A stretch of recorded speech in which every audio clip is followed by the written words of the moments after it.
Hello and welcome back प्यारे बच्चों, आप सभी का स्वागत है एक बार फिर से ओके इंग्लिश एकेडमी पर। और आज की इस वीडियो में हम लोग पढ़ने वाले हैं इंडियन सिविलाइजेशन एंड कल्चर की समरी।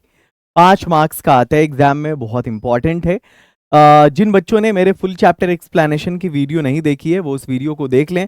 ऑब्जेक्टिव की वीडियो भी बना दी गई है, आप उस वीडियो को भी देख लें। और आज हम लोग करने वाले हैं इस समरी को। और हाँ, जो बच्चे आर्ट्स के हैं, okay online academy app install करके आप लोग मिशन बैच से जरूर जुड़िए, मिशन 26 बैच से। क्योंकि आपको जानना चाहिए कि पूरे बिहार में हर साल जो फर्स्ट रैंक आता है वो सिर्फ ओके इंग्लिश एकेडमी से। 20 से लेकर 24 तक के 5 टॉपर्स आपके स्क्रीन के सामने।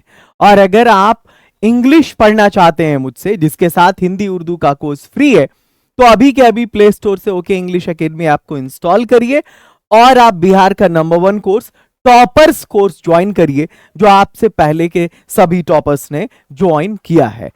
चलिए इस समरी के सेशन को शुरू किया जाए। इस वीडियो में मैं आपको जो पढ़ाने वाला हूं आपके ठीक सामने है। सबसे पहले मैं आपको बताने वाला हूं कि आपकी समरी का पैटर्न क्या होगा। आप जो समरी लिखते हैं वो आपको किस तरह से लिखना चाहिए, मैं आपको बताऊंगा। समरी लिखने के अलग अलग मेथड्स हैं, बट बढ़िया कौन सा है वो आपको मैं बताऊंगा। उसके बाद सारा जो खेल होता है ना, वो समरी शुरू करने का और समरी को एंड करने का होता है। यानी आपकी ओपनिंग कैसी होनी चाहिए, आपका कंक्लूजन कैसा होना चाहिए, सारी चीजें यहां पे टिकी होती हैं, तो वो बताऊंगा मैं। और फिर आपको फाइनल समरी बताऊंगा हिंदी के साथ। चलिए अब शुरू किया जाए। समरी ट्रिक सबसे पहले पढ़ाऊंगा, उसके बाद मैं आपको इंडियन सिविलाइजेशन एंड कल्चर की समरी बताऊंगा। मैं आपसे कह रहा था कि आज सबसे पहले हम लोग जिस चीज को डिस्कस करने वाले हैं वो है पैटर्न। तो ये जो पैटर्न है ना, आपको मैं 2 मेथड बताता हूं, मेथड 1 एंड मेथड 2। आपने दोनों मेथड देखा होगा। मेथड 1 क्या है? अब जैसे देखो कि आपको मैंने कहा कि आपको समरी लिखनी है। अच्छा, आपने guess paper, guide, question bank, इन सारी चीजों में समरी देखा होगा लिखा हुआ, क्योंकि मैट्रिक में भी हो सकता है आपने लिखा हो। तो समरी का पैटर्न वहां पे कुछ इस तरह से होता है। ये समझो कि भाई लैंग्वेज है समरी की जो हम लिख रहे हैं, और हम उसको यूं लिखते चले गए, ठीक है।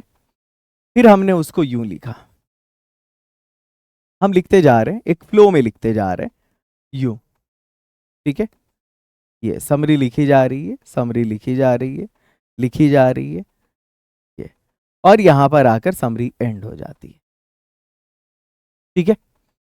एक मेथड ये होता है कि आप समरी लिखते गए और एक ही बार फ्लो में आपने कहीं पर एंड कर दिया।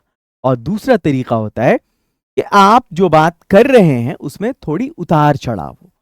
आपने शुरू किया, यहां पर आपका ओपनिंग खत्म होता है, पहला पैराग्राफ आपका खत्म होता है, अगला पैराग्राफ आप शुरू करते। यकीन मानिए अगर आपने इस तरह से लिखा, इस तरह से लिखा, तो आपका एग्जामिनर बहुत इंप्रेस होगा। जो आपकी कॉपी चेक कर रहा है उसको लगेगा कि हाँ भाई, मैं किसी अच्छे स्टूडेंट की कॉपी चेक कर रहा हूं, जिसको ये पैटर्न पता है कि उसकी शुरुआत कैसी होनी चाहिए, उसका एंड कैसे होना चाहिए, बातों को उसने पैरा में बांट करके, डिवाइड करके लिखा है, तो वो इंप्रेस होता है। और कहते हैं ना कि first impression is the last impression, वही वाली बात है। तो चलिए, आप किस मेथड को अडॉप्ट करेंगे? आप मेथड नंबर 1 को अडॉप्ट नहीं करेंगे, आपको अडॉप्ट करना है मेथड नंबर 2 को, जो मैं अभी बता रहा हूं। अब यहां पर जो सबसे पहली चीज है, अभी जस्ट मैंने कहा है first impression is the last impression. आपकी ओपनिंग कैसी होती है, यानी आप शुरू कैसे करते हैं। क्रिकेट मैचेस जो होते हैं तो पावर प्ले का बहुत बड़ा रोल होता है ना। स्टार्टिंग में जो बल्लेबाज है वो चूंकि जो फील्डर्स होते हैं वो 30 यार्ड के अंदर होते हैं, तो फोड़ फाड़ के खेलता है, पूरा मैदान खाली मिलता है उसको, ठीक है ना। तो उसी तरह आप जब समरी को स्टार्ट करें, या अपने आंसर को स्टार्ट करें, या फिर आप ऐसे लिख रहे हैं उसको स्टार्ट करें, तो ओपनिंग आपकी जबरदस्त होनी चाहिए। तो यहां पर ये ओपनिंग बहुत जबरदस्त है। अब ये जो फॉर्मेट है ना, ये एक फॉर्मेट है, ये एक फॉर्मेट है जो आपके हाथ में मैं पकड़ा रहा हूं आपको, this is a format which you have to follow. और ये फॉर्मेट किसी एक chapter Indian civilisation and culture के लिए नहीं है, पहले चैप्टर से लेकर जो आपका आखिरी चैप्टर है वहां तक के लिए, चाहे वो प्रोज हो या पोएट्री हो, कोई सा भी सेक्शन, पहले चैप्टर से लेकर आखिरी चैप्टर तक का पैटर्न यही है। स्टार्ट करते हैं हम इस समरी को। सबसे पहले डॉट डॉट इज ए या an dot dot by dot dot, हम इस तरह से समरी को ओपन करेंगे। ये बहुत बेसिक तरीका मैं आपको बता रहा हूं। अब पहली वाली जो खाली जगह है उसमें आपको चैप्टर का नाम लिखना है, यानी हमारे इस चैप्टर का नाम क्या है भाई, इंडियन सिविलाइजेशन एंड कल्चर। क्या है, Indian civilisation and culture. Is a होगा या एन होगा ये डिपेंड करेगा ना यार, टाइप पे डिपेंड करेगा। इंडियन सिविलाइजेशन एंड कल्चर क्या है, इससे है, और इससे ई से स्टार्ट हो रहा है, वॉयल साउंड है, तो हम ए नहीं लगाएंगे, हम एन लगाएंगे। अब आप बताइए कि ये क्या हो जाएगा, Indian civilisation and culture is an essay by, इसके राइटर कौन है, महात्मा गांधी है।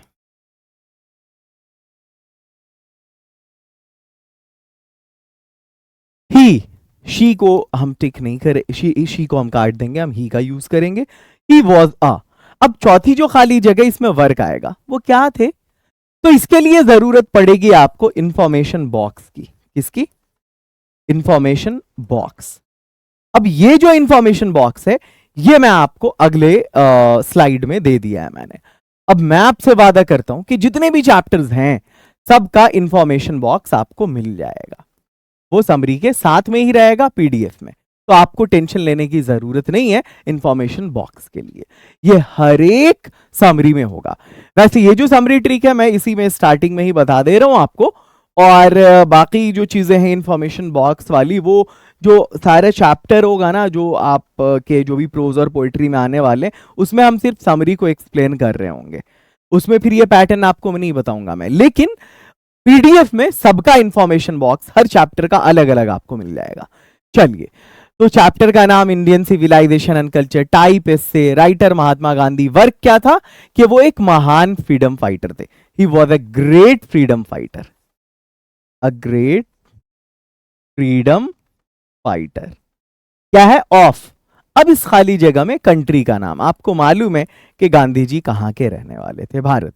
इन द प्रेजेंट पीस, ये जो प्रेजेंट पीस है इसमें उन्होंने क्या किया है, ही हैज थीम इसका, यानी इस चैप्टर में उन्होंने बात कौन सी की है, आपके जो राइटर हैं या आपके जो स्पीकर हैं, है ना, तो उन्होंने कंपेयर किया है इंडियन सिविलाइजेशन को वेस्टर्न सिविलाइजेशन से, हैज कंपेयर्ड यानी तुलना किया है Indian civilisation to the western civilisation, to the western civilisation. ठीक है, यानी उन्होंने भारतीय सभ्यता की तुलना पश्चिमी सभ्यता से की है। अब स्टार्ट करते हैं फाइनली ये समरी इंफॉर्मेशन बॉक्स की हेल्प के बाद जो आपके सामने बनकर आएगी वो कुछ यूं होगी, क्या आप देख लीजिए।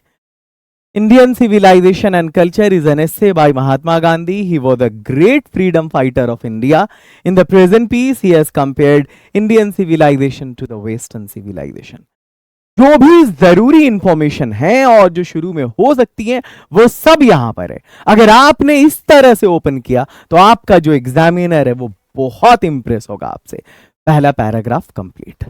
अब हम स्टार्ट करते हैं दूसरे पैराग्राफ को जो आपके सामने। तो आपको शुरू इसी तरह से करना है जिस तरह से मैंने बताया। चलिए आगे बढ़ते हैं। He says that all the great civilizations of the world has lost its existence, but India is still alive and it's her glory. यानी वो कहते हैं कि दुनिया की सारी सभ्यताएं मिट गईं पर भारत अभी भी जिंदा है और ये इसकी खूबसूरती है। So we should cling to our own civilization. इसलिए हमें अपनी ही सभ्यता को गले लगाना चाहिए, उसी से चिपकना चाहिए।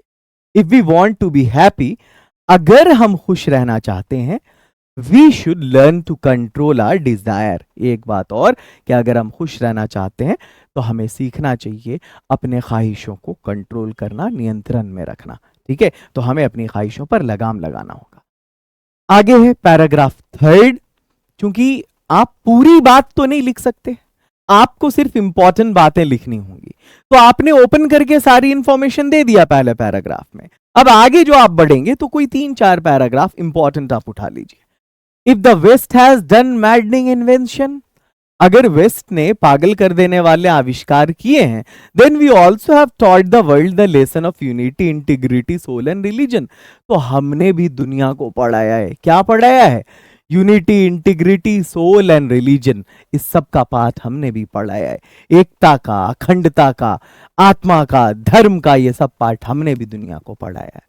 वी डोंट हेट वेस्ट, ऐसा नहीं कि हम पश्चिम से नफरत करते हैं, but we should not try to copy it, लेकिन हमें इसको कॉपी नहीं करना चाहिए। वी वर्शिप मोरालिटी, हम लोग नैतिकता को पूछते हैं, जबकि वो लोग पूछते हैं अनैतिकता को, इमोरालिटी को। हिंदी लिखा है, मुझे हिंदी की जरूरत नहीं है मेरे बच्चों, आपको पीडीएफ मिलेगा तो उसमें हिंदी लिखा होगा, आप पढ़ लेंगे। आगे बढ़ते हैं। Both these civilisations are good in their own spheres.